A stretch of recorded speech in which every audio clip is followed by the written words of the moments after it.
Have you ever seen a child teach a millionaire the true meaning of respect? In a room full of laughter and pride, one little girl stood alone holding a basket of chocolates and the courage to speak a language that silenced them all. Her words that night didn't just earn her $100,000. They rebuilt a man's soul. Before we go on, allow me to wish you peace and good health. Tell me from which country and at what time are you watching this story? The night had that crisp kind of chill that only October in the Blue Ridge Mountains could bring. Golden leaves drifted across the driveway leading up to the Grove Park Inn, their edges brushing the polished shoes of guests stepping out of black cars. Inside, the grand hall shimmered with chandeliers and murmurs of polite laughter. Jazz floated from a live trio near the bar, soft, elegant, just enough to make people feel they belonged to something refined. Elliot Mercer stood near the center of it all, a glass of Cabernet in his hand, a smile that had been practiced for years fixed on his face. People gathered around him, eager to hear his stories, the same stories he had told in dozens of other rooms just like this one. How he had studied in Switzerland, how he spoke 5 languages, how his restaurant empire stretched from coast to coast. Each word rolled off his tongue smoothly, confident, and rehearsed. It was a performance, and he was good at it. 5 languages, really?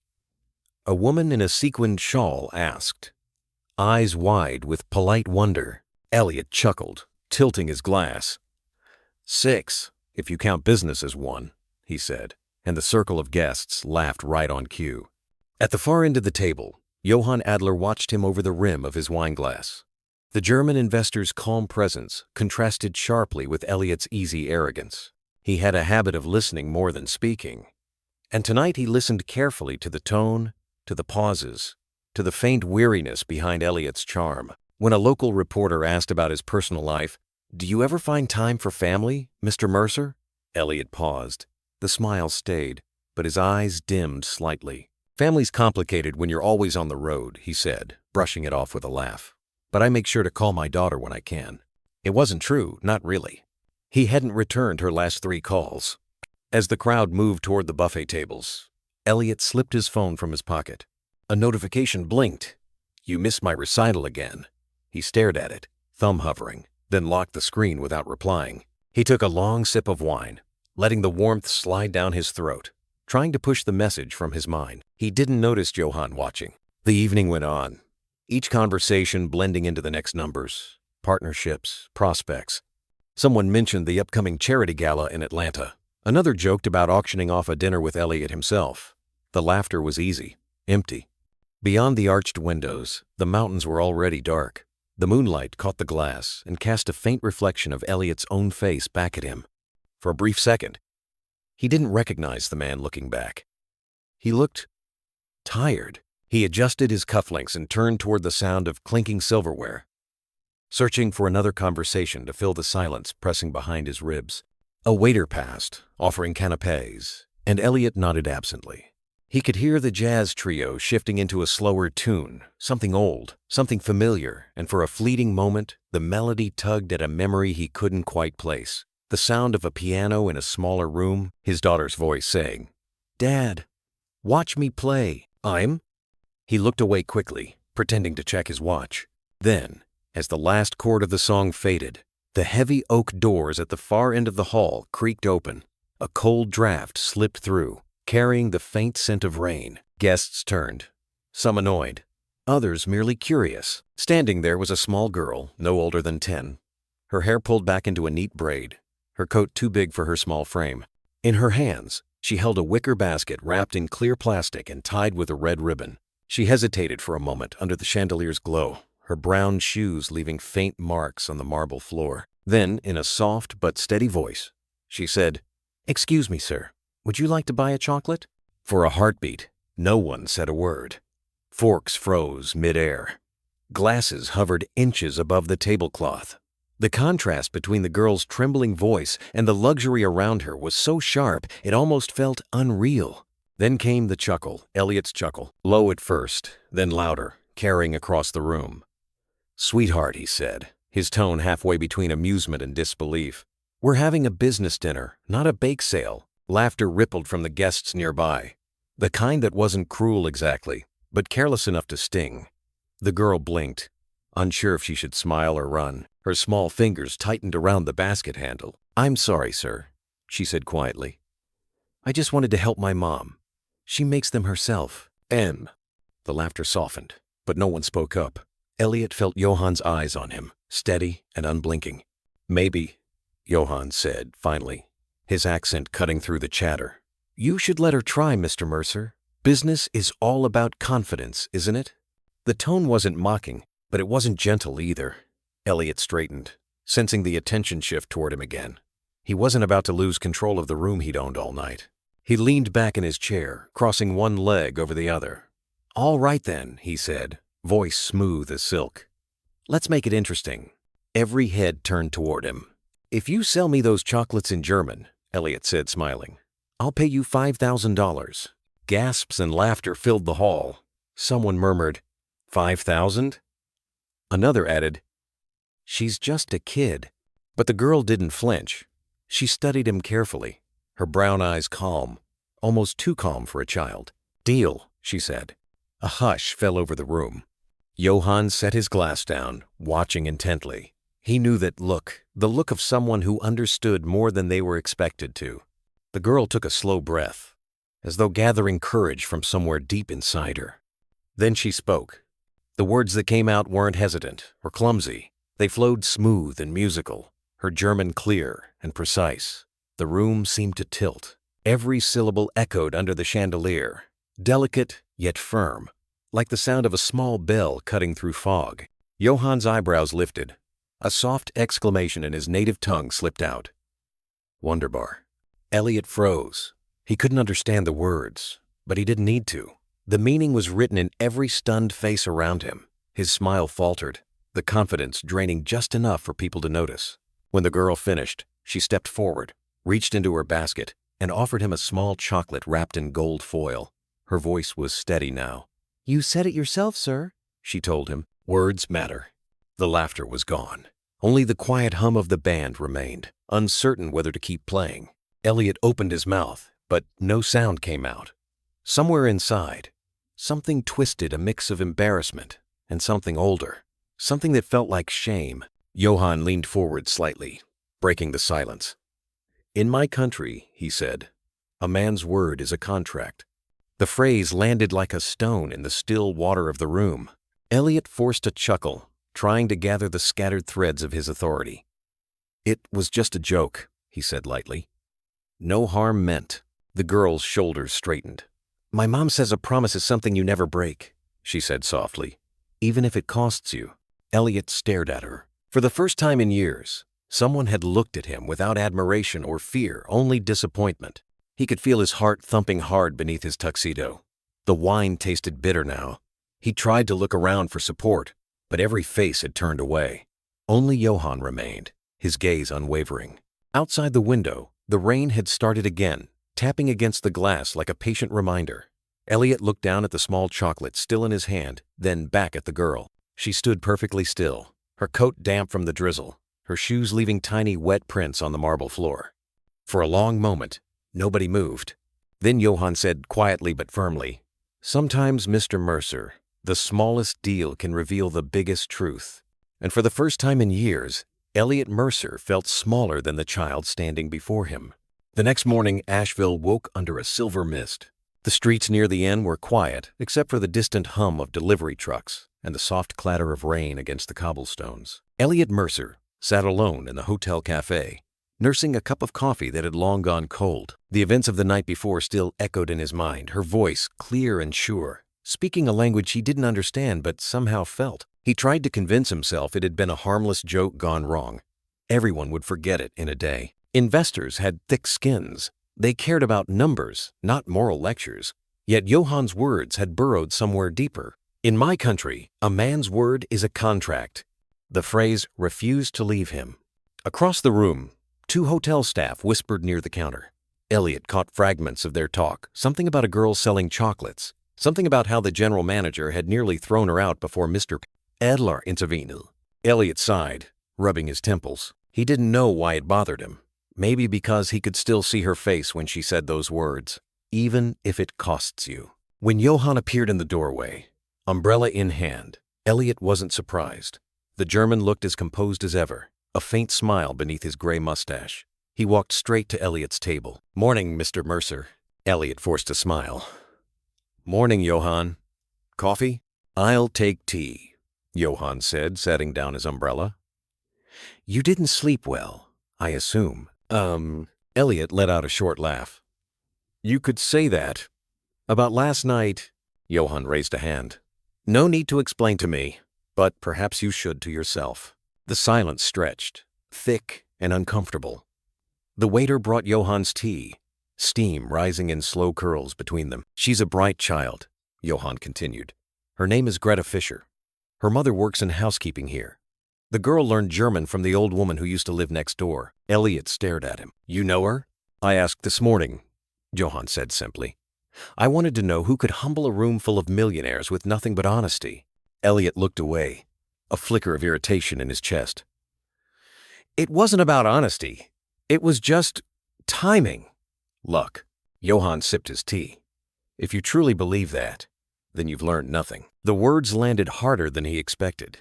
Elliot opened his mouth to respond, but the truth stopped him. He didn't like losing, especially not like that outplayed by a 10-year-old. Johann's tone softened. "You have a good business mind, Elliot, but you've forgotten something simple. Reputation begins where ego ends." Elliot set his cup down. "You sound like my father." "Then he was a wise man." Elliot gave a dry chuckle. "No, he was a carpenter, but he used to say something similar. If your word isn't worth a dime, neither is your handshake. I guess I stopped believing that mattered once I had lawyers." Johann smiled faintly. "And yet, one little girl reminded you otherwise." Before Elliot could answer, a soft knock interrupted them. The hotel manager stood at the doorway, holding his hat awkwardly. "Mr. Mercer, there's a young girl here who says she wants to return something to you." Elliot blinked. "To me?" "Yes, sir. Says it's important." Johann leaned back, his eyes glinting. "I believe that's your second chance arriving sooner than expected." The girl appeared a moment later, still in the same oversized coat, her braid damp from the drizzle.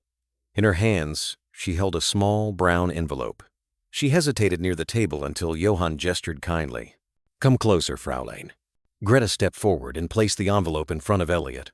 "You forgot this, sir. You dropped it when you left last night." "Oh." Inside was a folded check, the one Elliot had signed during the dinner. More out of pride than intent, the ink smudged where his fingers had pressed too hard. He looked at her, puzzled. "You didn't cash it?" She shook her head. "Mom said it wasn't right to keep money from someone who didn't mean it." Elliot stared at the envelope in silence.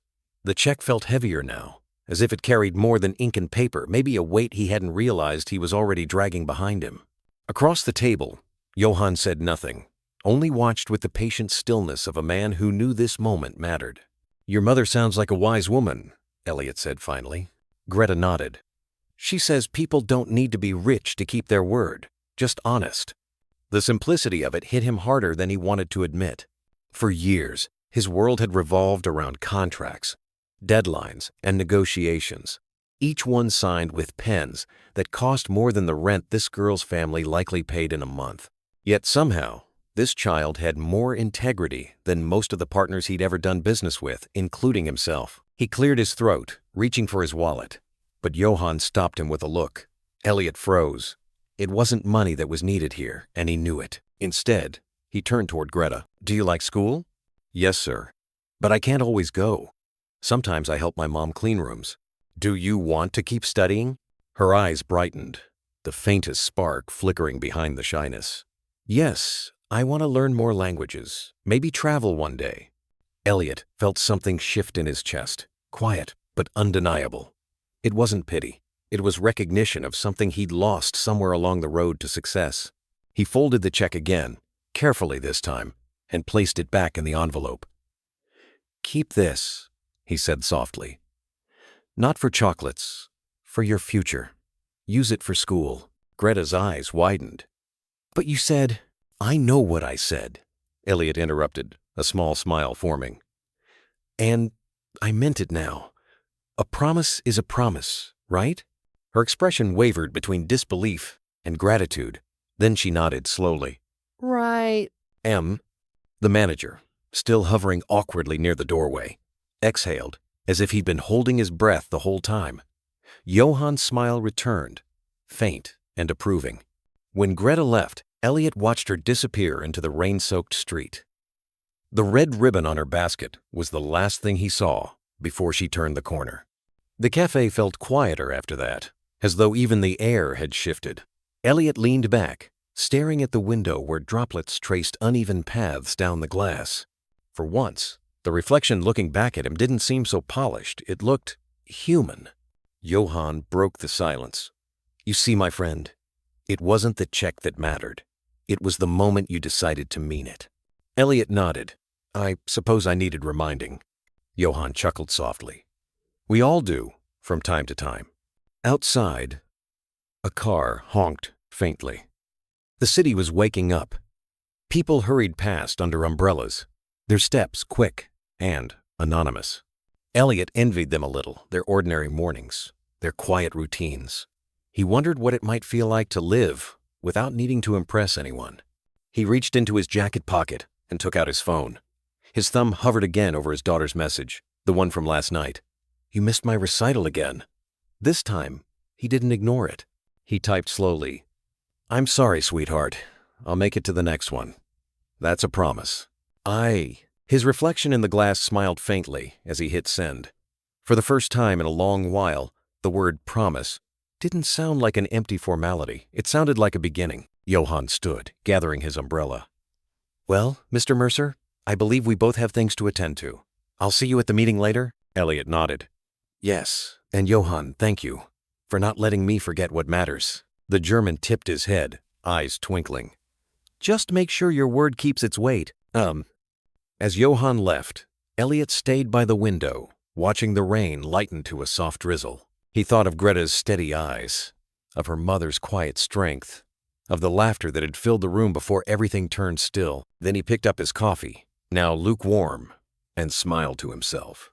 It didn't taste any better, but it felt different. Outside, the clouds were parting, revealing a pale patch of blue sky above the mountains. And somewhere in that quiet, Elliot Mercer began to understand that redemption doesn't always come through grand gestures. It often begins with a single, simple word kept. The rain had cleared by afternoon, leaving the streets washed clean and shining under a soft autumn Sunday. Elliot Mercer drove down from the Grove Park Inn toward the city center, the windshield wipers squeaking once before he turned them off. He wasn't sure why he was heading downtown instead of to the office. His schedule was full meetings, calls, lunches with investors, but none of it seemed urgent anymore, not after last night. He parked near a small corner cafe, Maple and Oak, the kind of place he used to pass without noticing. Today, he pushed open the door and was met with the smell of coffee, cinnamon, and quiet conversation.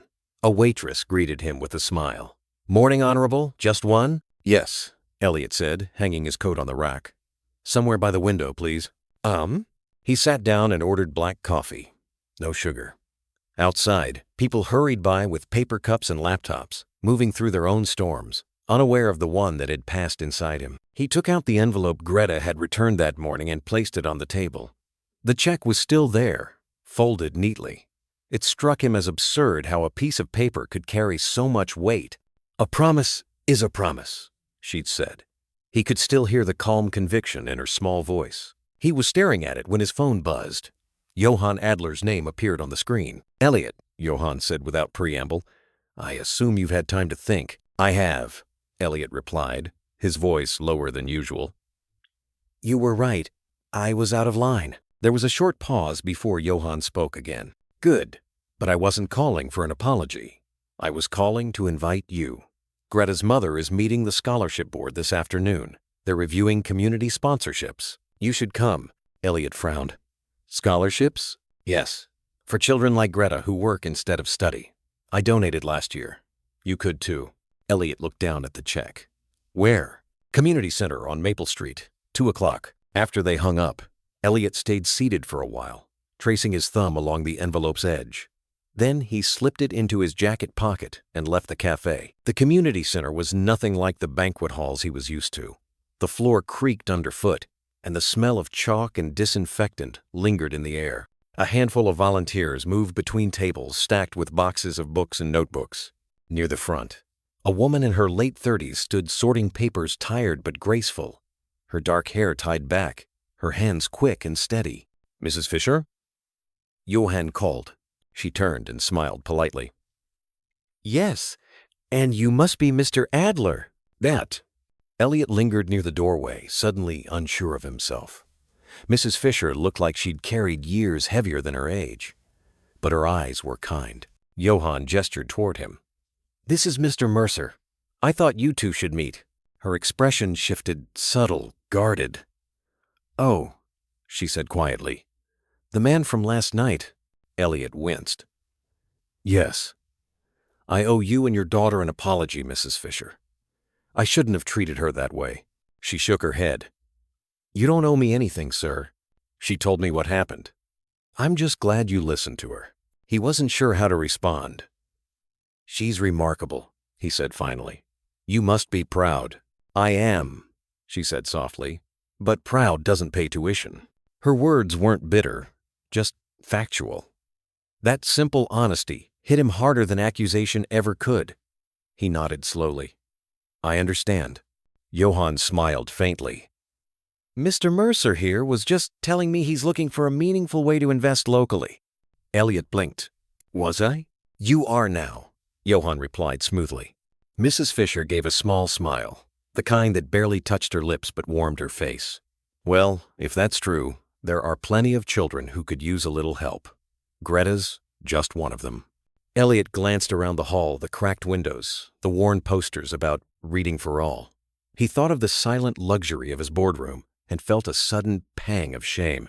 He reached into his pocket, pulled out the envelope, and handed it to her. "For the scholarship fund," he said quietly.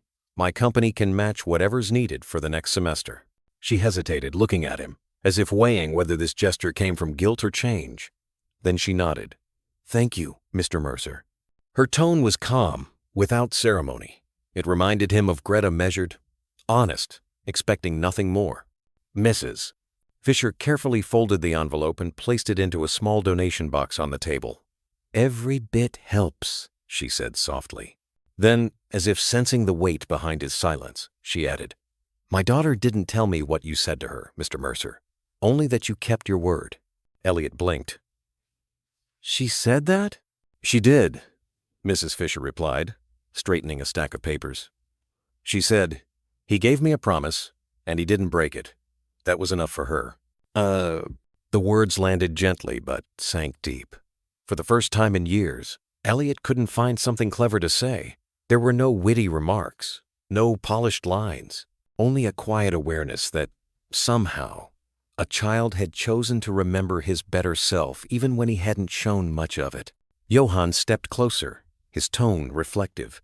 "Funny, isn't it? You spend a lifetime building an empire, and then one small voice reminds you what it was supposed to mean." Elliot managed a faint smile. "Empires are easier than promises." "Perhaps," Johann said. "But promises last longer when they're kept." The conversation faded as volunteers began setting up chairs for the next meeting. Elliot helped without thinking, moving boxes, adjusting a loose table leg, offering his jacket to cover a drafty window pane. It wasn't much, but it felt right.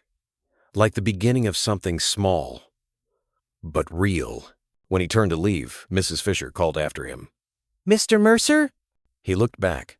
"I don't know what brought you here today," she said, "but I hope you remember how she looked at you last night. Greta doesn't see rich or poor. She just sees whether someone means what they say." He nodded quietly. "I'll remember." Outside, the light was changing again. Autumn gold, bleeding into early dusk.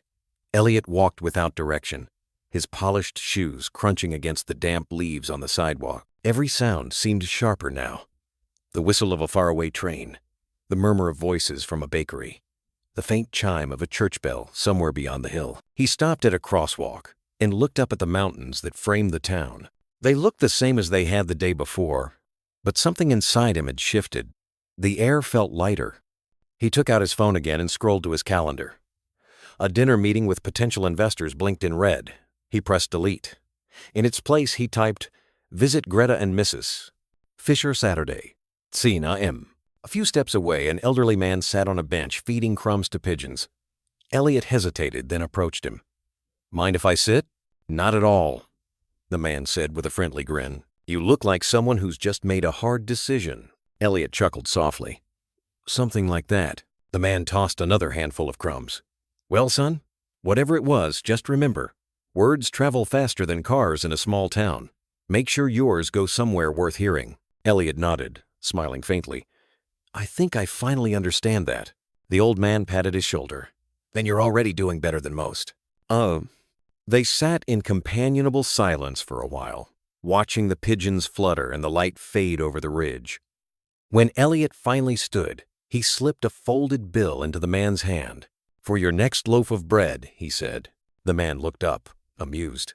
You don't owe me anything, mister. I know, Elliot replied. Just keeping my word. That night, back in his hotel room, Elliot couldn't sleep. He poured himself a glass of water, set it down on the bedside table, and opened the curtains.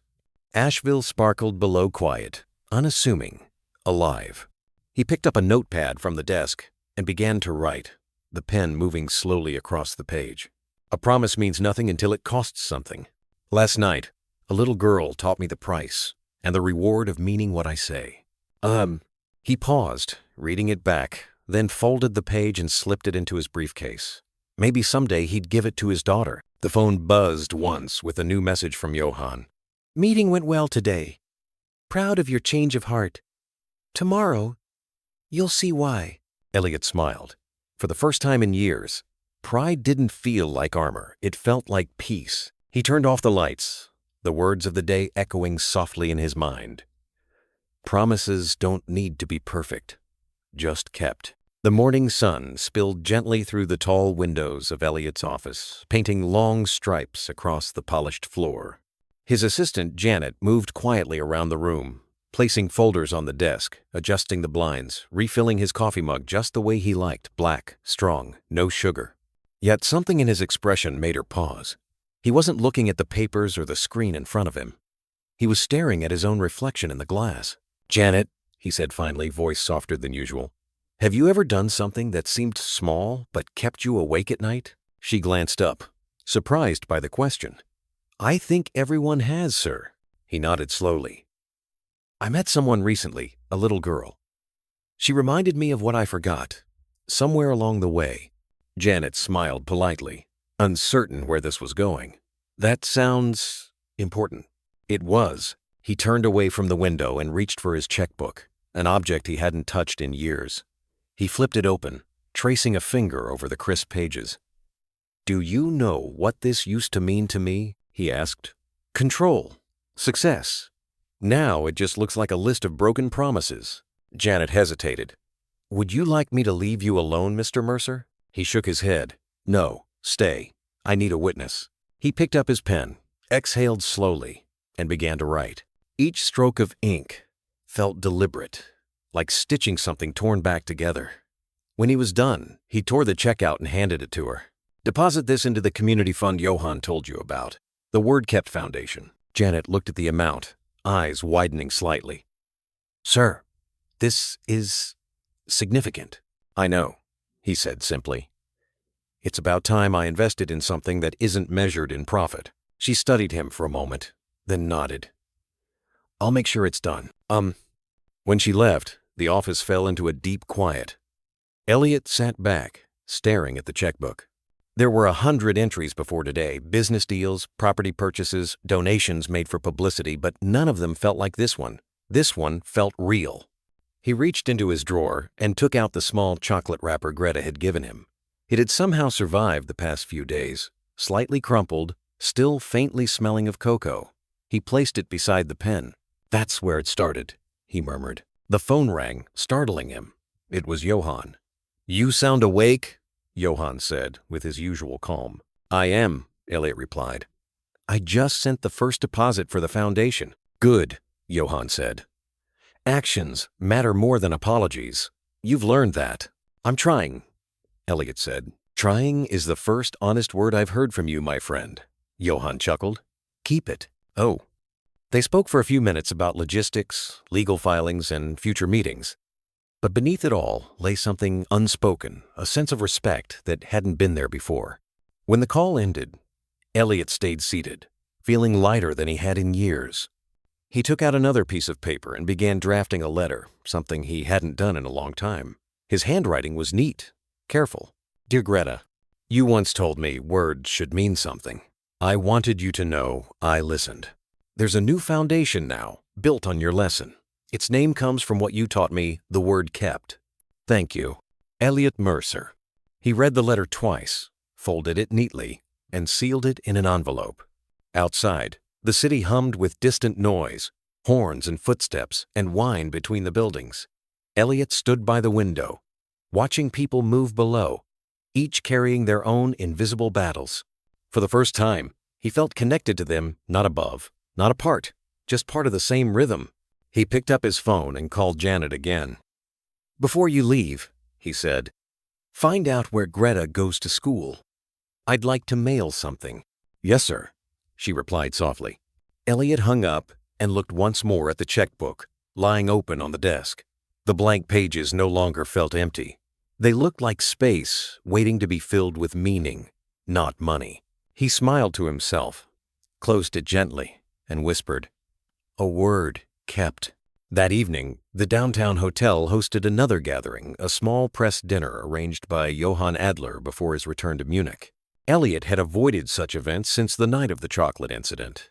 But tonight felt different. The ballroom was smaller, quieter, filled not with journalists and millionaires, but with teachers, volunteers, and local donors. Johann greeted him with a firm handshake. Mr. Mercer, he said, smiling. I'm glad you came. I almost didn't, Elliot admitted. But I thought it might be good to see how promises sound when kept. Johann's laugh was low, approving. That's the spirit. They found seats near the back as a young woman from the community center took the stage. She spoke about the scholarship fund, about the children who would benefit, about how generosity could ripple through a town like light through stained glass. Elliot listened closely. Her words weren't grand or polished, but they carried sincerity, and that, he realized, was what moved people. When she finished, Johann leaned toward him. You should say something. People need to know why this matters. Elliot hesitated. Public speaking had never scared him, but this was different. This time, the story wasn't about his success. It was about his failure.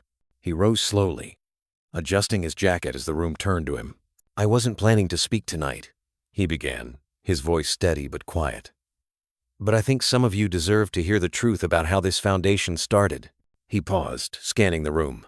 A few nights ago, I made a promise I didn't intend to keep. It was a careless bet, meant to make people laugh. But a little girl reminded me that words are supposed to mean something. A murmur ran through the crowd. He continued. She didn't shame me or demand anything. She just stood there, waiting for me to remember who I used to be. He reached into his pocket and unfolded a small chocolate wrapper, holding it up. This came from her. It's a reminder that sometimes the people we think have nothing to teach us end up teaching us everything.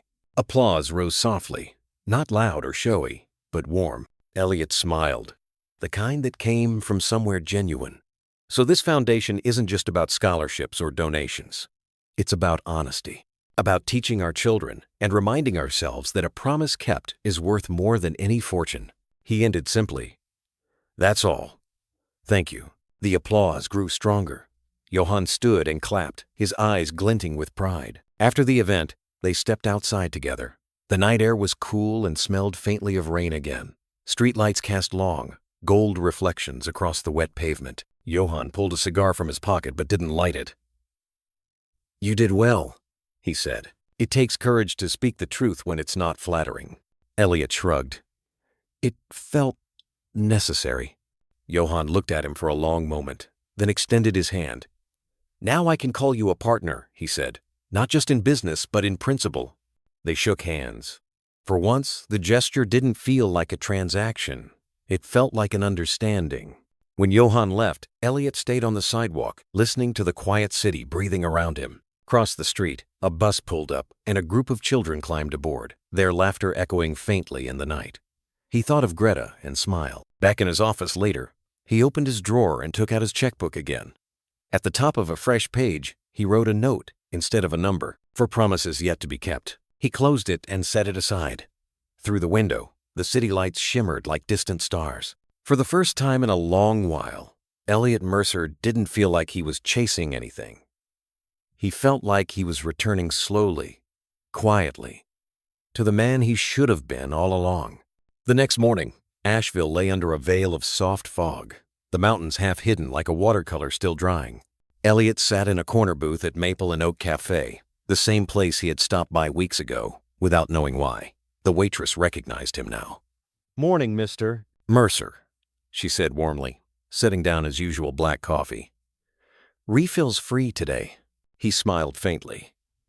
"Then I owe you one." She laughed and went back to the counter, leaving him alone with the quiet hum of the diner. He stared through the window, watching the fog curl and fade above the rooftops. For the first time in years, he had no meetings, no flights, no urgent emails demanding his attention. Just time and the uneasy calm that came with it.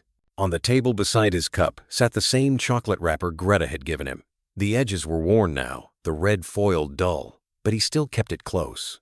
It reminded him of something he didn't want to forget, that silence could say more than applause ever did. He reached for his phone and opened his messages. His daughter's name was still there at the top of the screen, the last text unanswered. His thumb hovered above it. Then he sighed and set the phone down again. Not yet, he thought. Soon. The bell over the door jingled, and an older man in a brown coat shuffled inside, the kind of man who looked like he'd lived in the town forever. He nodded to Elliot before taking a seat at the next booth. For a while, neither spoke. They just sat there, two strangers sharing the comfort of a quiet morning. After a few minutes, the man leaned over slightly. "You look like someone who's been thinking too hard," he said with a grin. Elliot chuckled softly. "Maybe I have." Well, the man said, stirring his coffee. "I always figure folks only think that hard when their heart's trying to catch up to their head." Elliot looked at him, amused.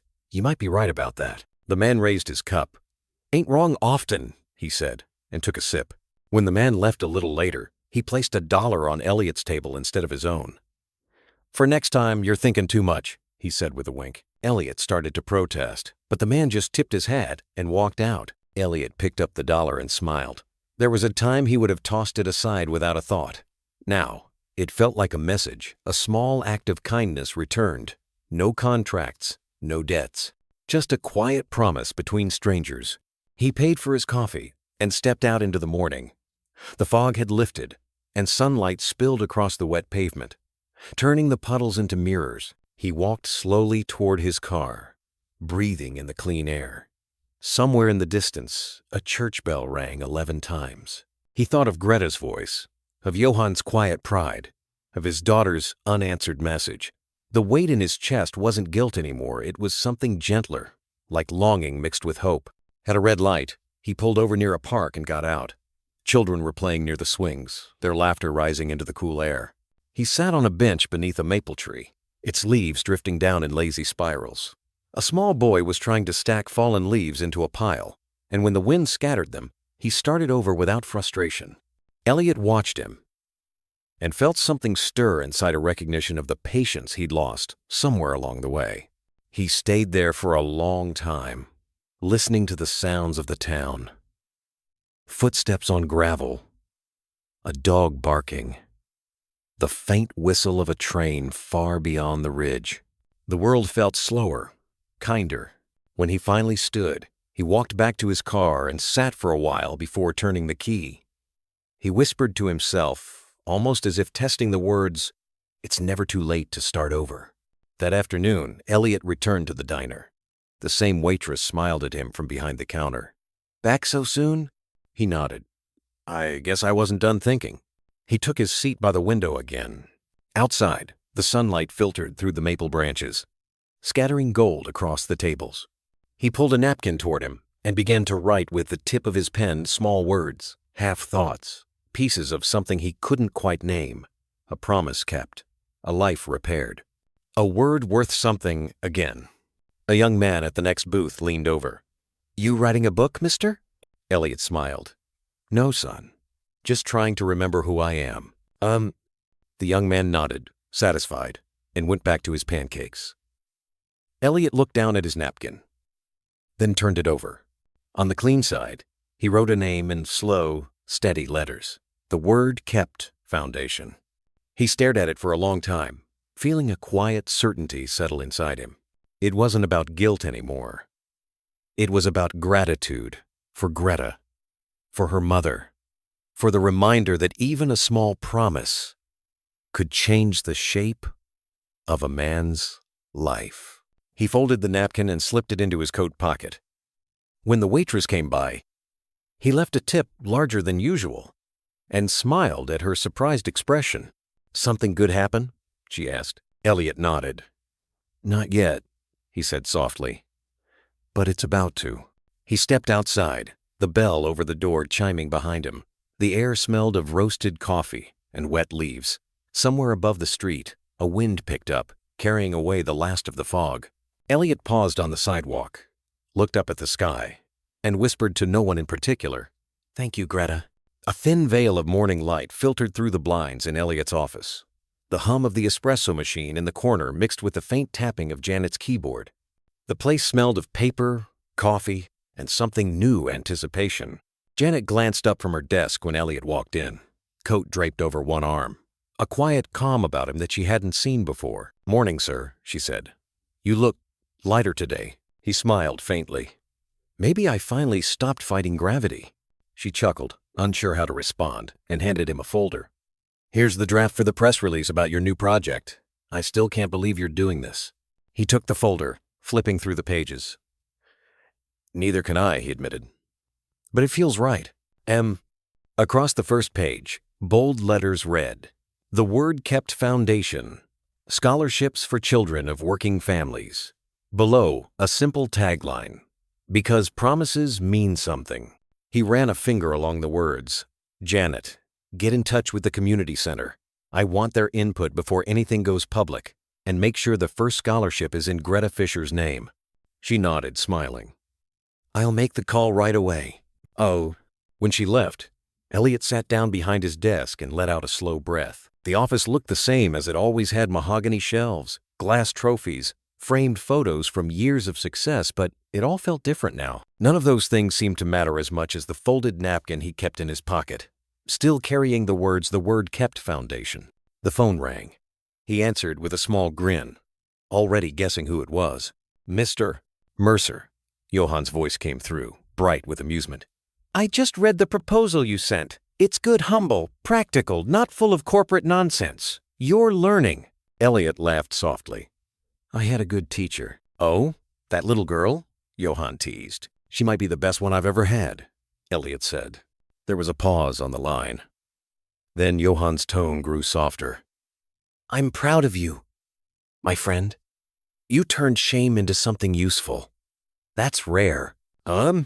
Maybe," Elliot said, glancing out the window at the skyline. "But I still owe her more than a foundation. I owe her proof that I can live up to what I said." "Then start by keeping this going," Johan replied. "I'll contribute from our European branch. We'll make it international one day." Elliot smiled. One step at a time. When the call ended, he stood and walked over to the window. Below, the street was waking, cars honking, buses passing, people rushing to work with paper cups in hand. He used to see that as background noise. Now it looked like life happening exactly where it should. A knock at the door broke his thoughts. Janet peeked in. The community center's director just confirmed. They'd like to meet this afternoon to discuss the first group of recipients. "Perfect," Elliot said. "Book it. And Janet, thank you for staying patient with me through all this." "Oh," she smiled. "You're welcome, sir. It's nice to see you smiling again." He watched her leave and sat back down, opening his laptop. The blank document on the screen waited. He began typing a short letter addressed to the foundation board. "This initiative began with a lesson learned the hard way from a child who reminded me that integrity doesn't come from success, but from sincerity. Our goal is simple: to honor those who work quietly, to help the children who believe that honesty still matters." He paused, reread it once, then added one last line. "The smallest promises, when kept, can build the biggest futures." He hit save, feeling something inside him settle like a door, closing gently on the noise of the past. The community center smelled faintly of chalk, dust, and coffee, the kind of scent that lingered in old buildings where people worked with heart instead of budgets. Elliot walked in with Janet by his side. carrying a folder under his arm. Children's drawings lined the walls, bright suns, stick figures, houses with uneven windows, and for some reason, they made him smile. Mrs. Fisher was waiting near the front desk. She wore the same calm expression he remembered, though now it carried something gentler gratitude mixed with quiet disbelief. "Mr. Mercer," she said, extending her hand. "I heard about the foundation. It's unexpected." "I know," he said. "So was the lesson that started it." Before she could reply, a small voice called from across the hall. "Mr. Mercer!" Greta ran toward him, her braid bouncing, her school uniform slightly wrinkled. She held a notebook to her chest and beamed. "You came back?" He crouched down to meet her eyes. "Of course I did. I made a promise, remember?" She grinned, shy but proud. "Mom said you kept it." He smiled. "I'm trying to keep a few more, too." They walked together to the main room where a small group of children sat coloring at long wooden tables. The director, a gray-haired woman named Mrs. Langford, greeted him warmly. "Mr. Mercer, we're honored you're here. Your donation will fund language courses for 20 children this year." And Elliot looked at Greta, who was already flipping through her notebook, eager to show him something. "I'm learning French now," she said excitedly. "And I'm teaching my friends some German words." He laughed softly. "So you're still ahead of me." She giggled, then turned serious. "Will I see you again?" He hesitated for a moment before answering. "You will. In fact, I'll need your help. You see, this foundation, it's not just mine. It's ours. And I think it needs someone brave and honest to remind us what words really mean." Her eyes widened. "Me? You?" he said. "Deal?" She nodded, her grin returning. "Deal." Mrs. Fisher wiped at her eyes, pretending it was dust. The director smiled knowingly. "Children remember what adults forget," she murmured. The meeting went on for an hour. They discussed logistics, scholarship forms, future goals. But for Elliot, it all blurred into the steady hum of purpose. He wasn't thinking about numbers or recognition. He was thinking about meaning something he hadn't felt in years. As the group dispersed, Johann's voice came through the doorway. "I had a feeling I'd find you here." Elliot turned, smiling. "Couldn't stay away." Johann shook his head, amused. "And you didn't even bring the press this time. That's progress." "Some things don't need headlines," Elliot replied. They stepped outside together. The late afternoon sun bathed the parking lot in amber light. Children's laughter echoed behind them, and for a long moment, neither man spoke.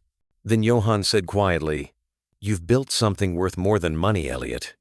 A promise that keeps itself alive." Elliot looked toward the sky, the sunlight catching in his eyes. "Maybe that's what I was supposed to build all along." A breeze carried the faint sound of bells from a nearby church. Greta's voice drifted through the open door, her laughter, clear and light, like the very sound of redemption. Elliot smiled and said almost to himself, "The word kept." Johann patted his shoulder. "And that, my friend, is how a man earns peace." Winter came softly that year, dressing Asheville in silver mornings and quiet nights. Snow gathered on the rooftops and curled along the sidewalks like a blanket no one wanted to disturb. Elliot Mercer sat by the window of his study, a fire crackling low in the hearth, the sound of it filling the long silences between his thoughts. He had grown to like the quiet. It didn't accuse him anymore. It simply waited, patient and steady, like a friend who didn't need words. On the desk before him sat a small pile of envelopes, letters from donors, thank you notes from parents, reports from the foundation. Most had been opened, read, and neatly filed away. But one remained unopened, addressed in careful handwriting that looked young and deliberate. He smiled before even touching it. The name on the corner read Greta Fisher. He turned it over in his hands, the paper smooth and slightly wrinkled at the edges, as if it had been held with care. He hesitated for a moment before opening it, half afraid that whatever was inside might undo him in ways words hadn't for a long time. "Dear Mr. Mercer, thank you for keeping your word. Mom says I should always write letters to people who do good things, so this is mine. The scholarship helped me stay in school this semester. I'm learning French and German and a little Italian too.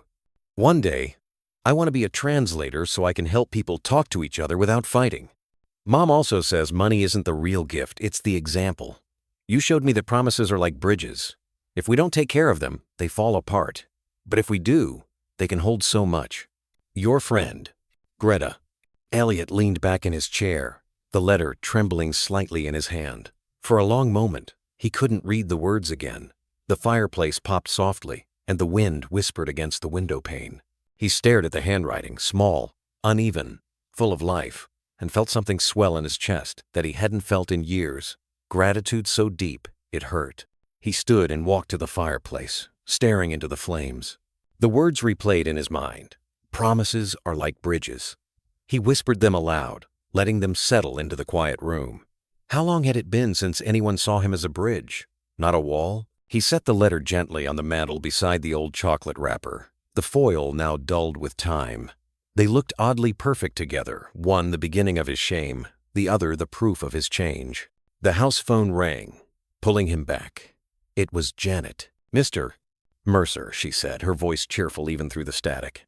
"We just received more applications for the spring scholarships. One of them's special, you should see it." Elliot smiled faintly. "Special how?"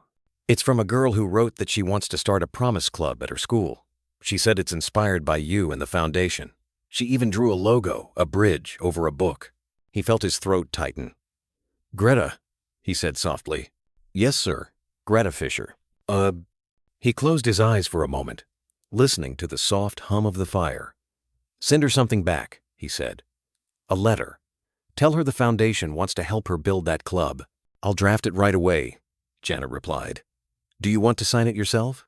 He looked at the letter again, its small handwriting glowing softly in the firelight.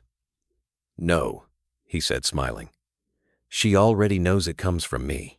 After the call ended, he poured himself a cup of coffee and walked back to the window. Outside, snow had begun to fall again, quiet and steady. Children below laughed as they tried to catch flakes on their tongues. For a brief moment, he thought he saw Greta among them, her red scarf bright against the white world, her laughter carried on the cold wind.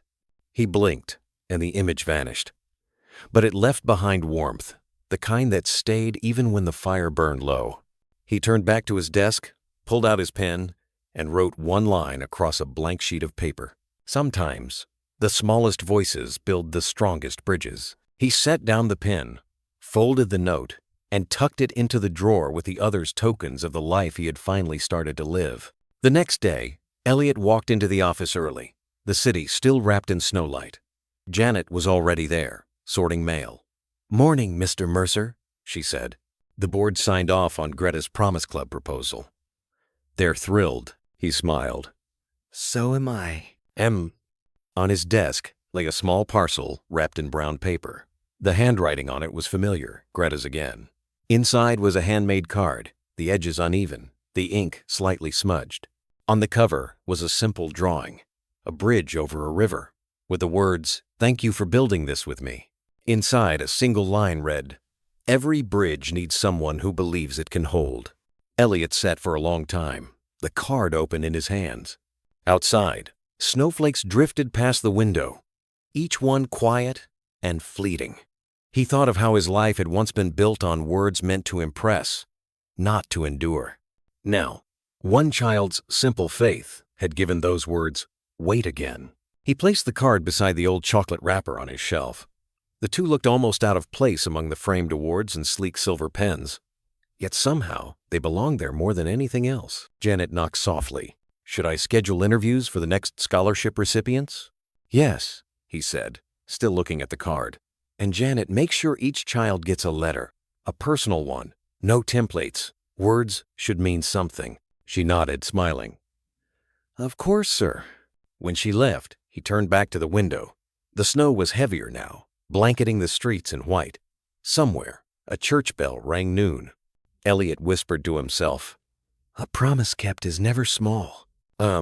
He leaned back, closed his eyes, and let the warmth of the room and the sound of the bells fill the quiet. For the first time, silence no longer reminded him of what he'd lost. It reminded him of what he'd learned to keep. Spring returned to Asheville with the quiet confidence of something that had always known it would come back.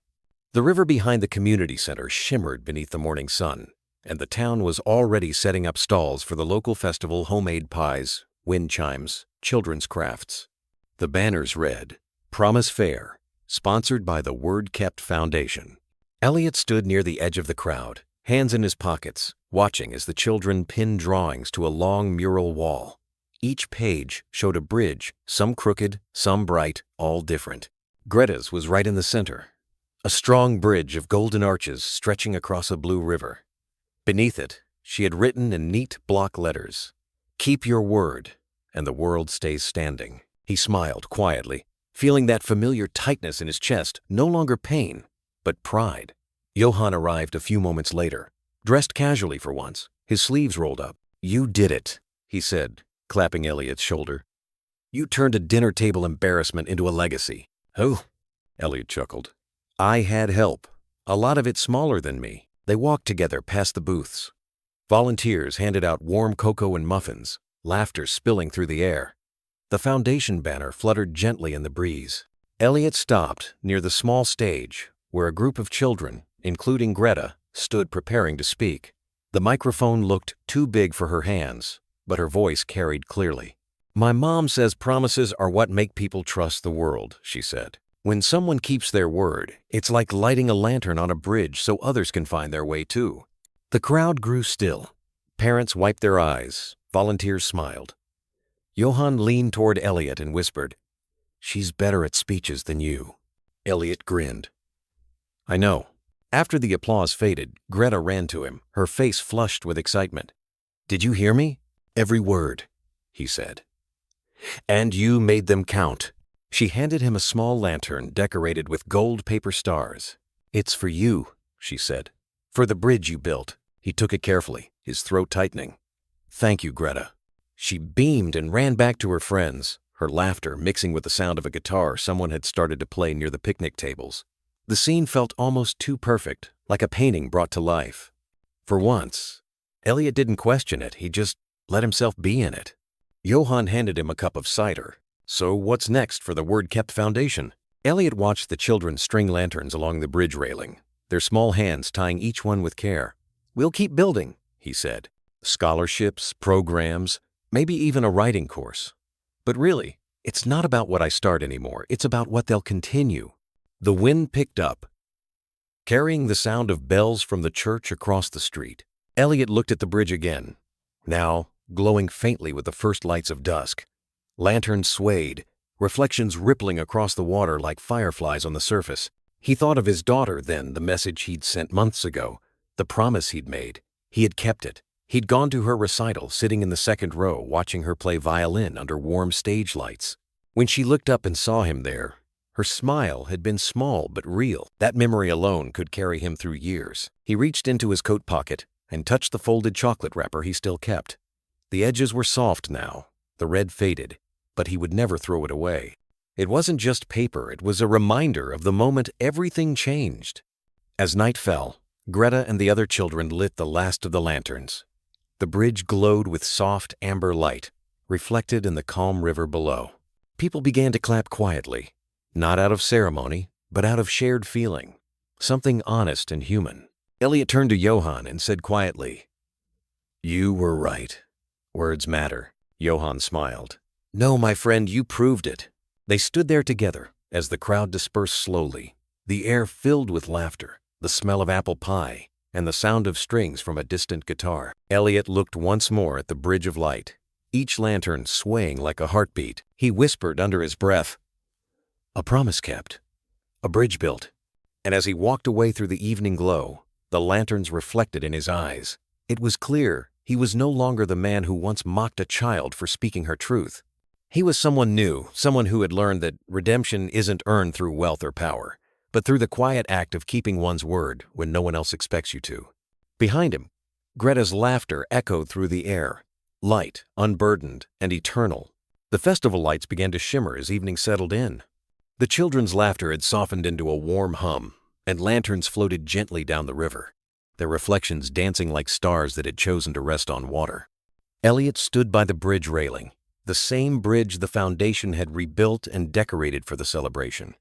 Its wooden beams were wrapped in strings of gold and white, each tied lantern bearing a child's handwritten wish. He leaned against the rail, watching one drift away, a small paper lantern marked, "For people who keep their word." The handwriting was unmistakably Greta's. Johann joined him again, carrying 2 cups of cider.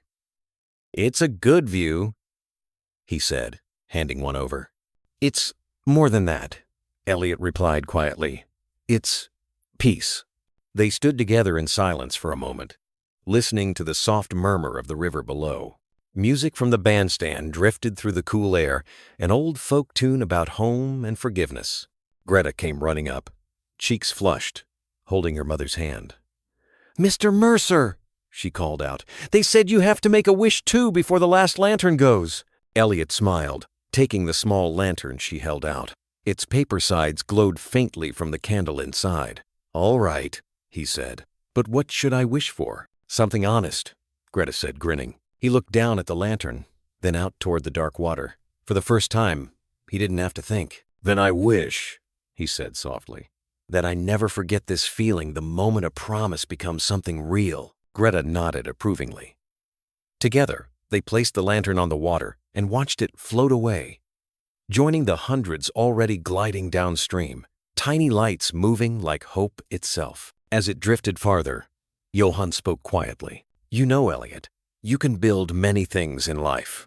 Companies, homes, even fortunes. But few people ever build what you just did. Elliot turned toward him. What's that? A bridge between who they were and who they chose to become. Elliot smiled faintly, his eyes glistening in the golden light. Then maybe that's the only bridge that really matters. Greta looked up at him and said, That's what Mom always says too. He laughed softly. Then she's a wise woman. The last lantern slipped beneath the old oak that arched over the river. The sky above had turned a soft indigo, the stars emerging one by one. For a long moment, no one spoke. When Elliot finally turned to leave, he felt lighter than he had in years. The night didn't seem dark anymore, it shimmered, as if every light reflected a promise kept. He looked back once more. Greta was standing at the bridge's center, her face lit by the glow of the water below. She waved at him, and he lifted his hand in return. As he walked toward the quiet street beyond the square, he whispered to himself, A promise kept, a bridge of light. And for the first time, he believed every word. As the lanterns drifted across the river that night, Elliot finally understood that redemption isn't a grand gesture, it's a quiet promise kept.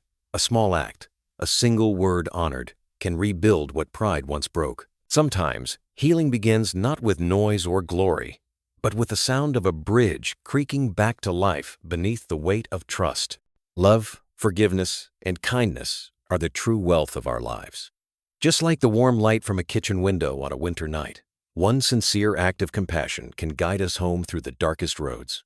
Because in the end, it isn't success that defines us, it's how gently we keep our word and how deeply we love. Take a moment tonight to think about your own bridges, the people you've promised to care for, the moments you still have time to mend. If this story touched your heart, type 1 in the comments. If not, type 0 and tell us how we can do better. And if it reminded you of someone you once made a promise to, maybe it's time to keep it.